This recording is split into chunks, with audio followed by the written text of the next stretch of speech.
Hurray! World কাপে ব্রাজিলের squad ঘোষণা হইছে। এবার ফিঙ্গার ক্রসড।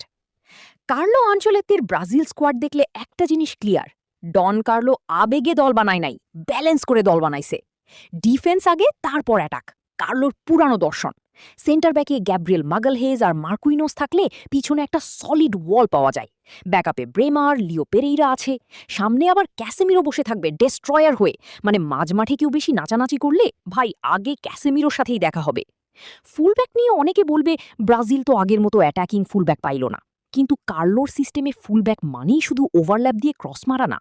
আগে defensive discipline, tight marking, shape ধরে রাখা, এই জিনিসগুলোই বেশি দরকার। তাই Wesley, Roger Ibanez, Douglas Santos, Alex Sandro সবাইকে সিচুয়েশন বুঝে ব্যবহার করা যাবে। মিডফিল্ডে ব্রুনো গিমারেজ হবে কন্ট্রোল রুম। ম্যাচের tempo, ball circulation, build up সবকিছুর বড় দায়িত্ব ওর উপর। ক্যাসেমিরো থাকবে প্রোটেকশন দিতে, আর Fabinho backup option. Danilo Santos থাকায় মিডফিল্ডে আরেকটা সেফ অপশন আছে। আক্রমণে আসল মজা। নেইমার কি ফ্রি রোল দিলে ব্রাজিলের ক্রিয়েটিভিটি অন্য লেভেলে যাবে। ও পিওর উইঙ্গার না, পিওর স্ট্রাইকার না। ওকে মাঝখানে রেখে ফ্রিডম দিলে ফাইনাল থার্ডে killer pass, combination play, tempo break সব পাওয়া যায়। ম্যাথিয়াস কুনহা থাকলে নেইমারের সাথে পজিশন সোয়াপ করতে পারবে, প্রেস করবে, ডিফেন্সিভ ওয়ার্ক রেট দিবে। এতে নেইমার একটু ফ্রি হয়ে খেলতে পারবে। রাইটে রাফিনহা, বামে ভিনি জুনিয়র। এই দুজন থাকলে অপোনেন্ট ফুলব্যাক খাইছে। একদিকে ডিরেক্ট পেস, আরেকদিকে কাট ইনসাইড করে চান্স ক্রিয়েট করার ক্ষমতা। মার্টিনেলি থাকায় বেঞ্চ থেকেও পেস ইনজেকশন দেওয়া যাবে। এন্ড্রিকের ব্যাপারটা ইন্টারেস্টিং।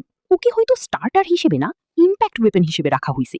ম্যাচের শেষ ২০-২৫ মিনিটে অপোনেন্ট ডিফেন্ডার টায়ার থাকলে এন্ড্রিকের direct run, sharp finishing, box movement এইগুলা গেম চেঞ্জ করে দিতে পারে।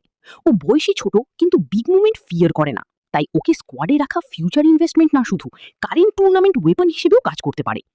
জো পেড্রো বাদ পড়া নিয়ে অনেকে আপসেট হওয়াটাও স্বাভাবিক, কিন্তু কার্লোর যুক্তিটা সম্ভবত ট্যাকটিক্যাল ব্যালেন্স।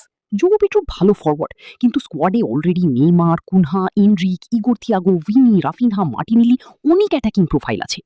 জো পেড্রো আর কুনহার রোল কিছুটা ওভারল্যাপ করে। দুজনই সেন্ট্রাল বা second striker type, link up করতে পারে। কার্লো হয়তো কুনহার প্রেসিং, নেইমারের কেমিস্ট্রি আর এনরিকের ইম্প্যাক্ট প্রোফাইল বেশি দরকার মনে করছে।